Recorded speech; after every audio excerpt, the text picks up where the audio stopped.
Segundo a Sportico, um site que assim como a Forbes tem o costume de soltar reviews financeiros de empresas esportivas ao redor do mundo, o Dallas Cowboys, uma equipe que compete na NFL, a liga de futebol americano, se tornou a primeira equipe esportiva da história a atingir o valor de 10,32 bilhões de dólares. E quando a gente pega o ranking de top 10 equipes mais valiosas do planeta, a gente tem equipes de futebol americano, basquete, beisebol, e quando a gente aumenta pro top 20 já entram alguns dos principais clubes de futebol do mundo também. Mas pra gente encontrar a primeira equipe de Fórmula 1 nesse ranking, a gente tem que abrir ela até o top 50. E é até bizarro de pensar que equipes de Fórmula 1 que são controladas por marcas tão grandes e tão envolvidas dentro desse mercado de luxo, não estejam nem perto de atingir essas figuras. A F1 é um clube extremamente caro, exclusivo e, para desgosto da Andretti, bem fechado para novos membros. E é natural você pensar na F1 e pensar em dinheiro. Mônaco, marcas de luxo como Rolex, Ferrari, Aston Martin, Audi, sem falar em todo o reconhecimento global, patrocínios gigantescos e os pilotos mais rápidos do planeta, pelo menos na maioria dos casos. Mas será que todo esse reconhecimento e todo esse luxo que vem de dentro da Fórmula 1,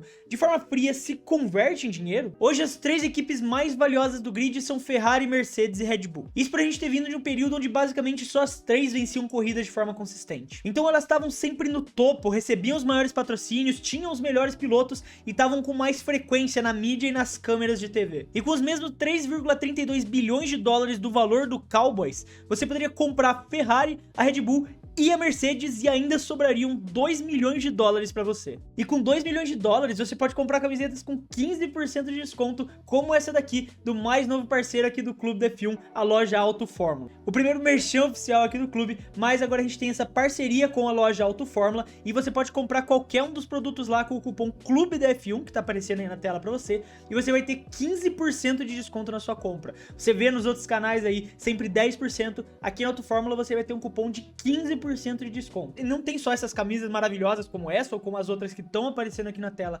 pra vocês, mas lá você tem a opção de quadros, chaveiros e um outro que eu acho muito legal também, que são blocos para você montar os carrinhos. Você tem os carros antigos, os carros clássicos, os carros atuais, que você pode comprar os blocos de montagem para você ter na sua própria coleção aí em casa. Vai estar tudo sobre a Auto Fórmula no primeiro comentário fixado aqui do canal e lembre-se que com o cupom Clube da F1 você consegue comprar qualquer coisa na loja com 15% de desconto. Então muito obrigado pela Auto Fórmula, pelo apoio aqui no canal e se você quiser uma camisa tão linda quanto essa ou qualquer outro item relacionado à Fórmula 1, você pode conseguir lá na Auto Fórmula. Na F1 moderna, todas as equipes lucram.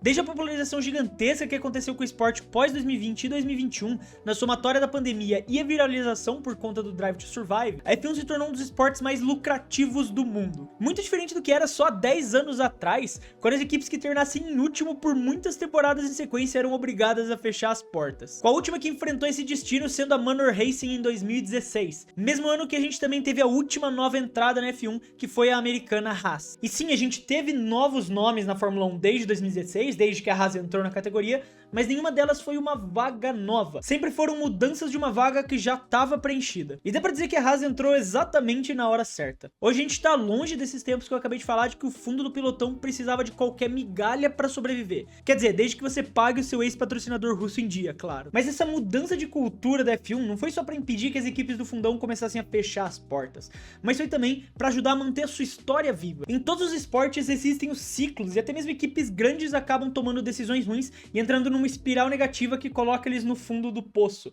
E era exatamente isso que estava acontecendo com a Williams. Uma das maiores equipes da história da Fórmula 1 e até hoje a terceira maior campeã de construtores, se viu presa numa sequência de 3 mundiais seguidos afundada no fundo da tabela de classificação. O que tornou insustentável para a família Williams continuar operando, que então venderam a equipe em 2020 para a empresa americana Dorilton Capital, por um valor que hoje parece até uma piada, 200 milhões de dólares. Hoje essa mesma Williams, que é considerada a menos valiosa naquela lista da Forbes que eu mencionei, está avaliada em 725 milhões de dólares. Um pouco abaixo da segunda menos, que é a Haas, com 780 milhões. Mas crescimento financeiro, crescimento do valor da sua marca não significa melhora na pista. A própria Williams, considerando as temporadas completas sob o comando da Dorilton Capital, não teve as melhores performances do mundo. Conseguiram seu melhor resultado em 2023 com 7º lugar, só que agora em 2024 parecem destinados a voltar para o 9º. E até mesmo quando a gente olha para o Dallas Cowboys, que apesar de ser a equipe mais popular da NFL nos Estados Unidos, a última vez que que eles venceram o Super Bowl foi no mesmo ano que o Schumacher estava defendendo o seu bicampeonato em sequência, em 1996. Os valores da F1, seja em lucro das equipes ou receita da categoria,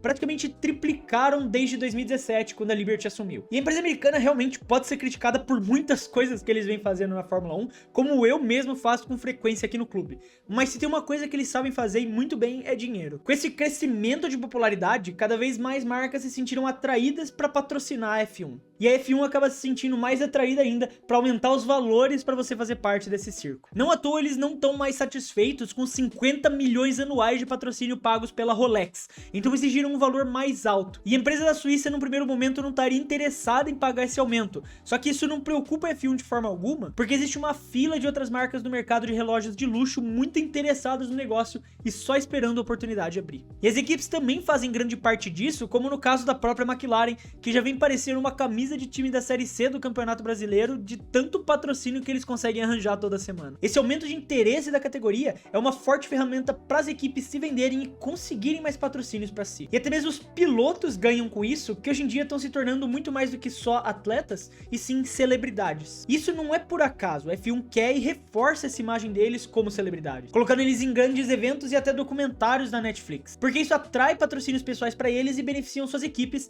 e, por consequência, a própria categoria. E o chefe executivo da Liberty, Greg Maffei, disse recentemente: as pessoas levantam capital. A Aston Martin recentemente fez um aumento que foi substancialmente maior do que os números que estávamos discutindo lá. E ele falou isso quando foi perguntado se ele achava que uma equipe de Fórmula 1 poderia um dia igualar a soma de 11 dígitos dos Cowboys. Você viu sites terceiros como Sportico ou Forbes avaliarem a Ferrari e a Mercedes em números com 3 bilhões e 4 bilhões. Então eu vi os números do Dallas Cowboy, mas nós crescemos muito e acredito que continue a crescer. E um dos motivos que também reforçam esse crescimento da F1 é o teto de gastos, que veio com essa justificativa esportiva de equalizar o grid e tornar as corridas mais disputadas entre todas as equipes, e vem até surtindo efeito nesse lado. O foco principal dele sempre foi a questão financeira do esporte. Hoje as equipes têm um teto de 135 milhões que eles podem gastar durante a temporada, e para equipes como a própria Ferrari ou Mercedes isso é dinheiro de pinga, porque eles chegaram a gastar mais de $500 milhão em temporadas passadas para tentar construir o melhor carro possível, enquanto o fundo como Williams ou Haas nessas mesmas temporadas passadas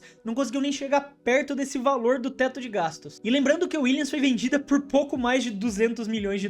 Ainda existem algumas exceções ao teto, como desenvolvimento de motores para as fornecedoras, salário dos pilotos e dos 3 membros de equipe mais bem pagos.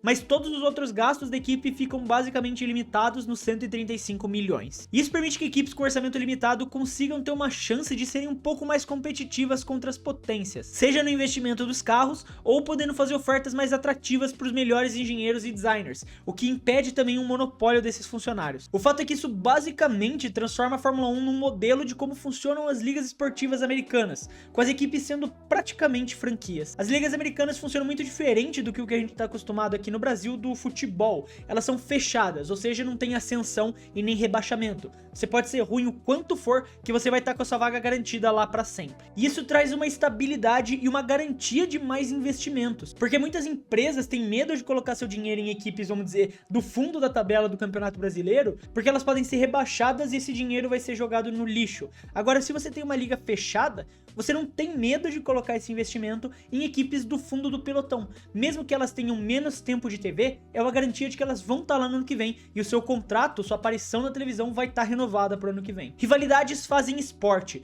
mas com os mesmos times competindo ano após ano, é um bom presságio para conseguir novos patrocinadores, novos olhares e mais dinheiro a bordo se todos eles estão melhorando o seu valor. Foi o que disse Cristina Filippo, que é professora de finanças esportivas na Universidade de Portsmouth. E é por isso que o teto de gastos funciona. Ele cria um campo que pode, dentro do possível, nivelar para que todos os times do fundo não precisem gastar um dinheiro que não tem em atualizações inúteis, se encher de dívida e desaparecer do mapa depois de alguns anos. O teto de gastos é uma regra muito maior do que só garantir a competitividade. Isso no final das contas vira só uma consequência dela, porque serve muito mais como uma proteção da imagem do esporte. Hoje pode ser que o valor somado das 3 equipes mais valiosas, Ferrari, Mercedes e Red Bull, ainda não seja suficiente para igualar o Dallas Cowboys. Mas a F1 começou a remar nesse caminho que as ligas americanas se aproveitam há décadas e tende cada vez mais a se beneficiar disso. Em 2023, alguns rumores apontaram que a Red Bull teria recusado uma oferta de mais de $1 bilhão para a compra da AlphaTauri, a equipe B deles, que é a atual Racing Bulls, o que é até engraçado comparado ao valor de venda da Williams só 3 anos atrás. A cada ano a F1 se torna um esporte mais e mais popular, ainda mais com essas novas regras que estão sempre visando promover a sustentabilidade das equipes acima de qualquer outra coisa. Hoje, no top 50 equipes mais valiosas do mundo, apenas 2 equipes de Fórmula 1 figuram no ranking, e ainda em posições bem lá no fundo. Mas eu não acho bizarro pensar que nos próximos 10 anos, a gente pode ver uma Ferrari, por exemplo, aparecendo no top 10 de equipes esportivas mais valiosas do mundo. Mas aí tal quanto eu acho que pode valer uma equipe de Fórmula 1, eu quero saber o que você acha sobre isso, então não esquece de deixar sua opinião aí nos comentários. Se você gostou do vídeo e quiser ajudar o clube, você pode fazer isso se inscrevendo aqui no canal. E também você pode fazer parte do clube clicando no botão ali embaixo, seja membro,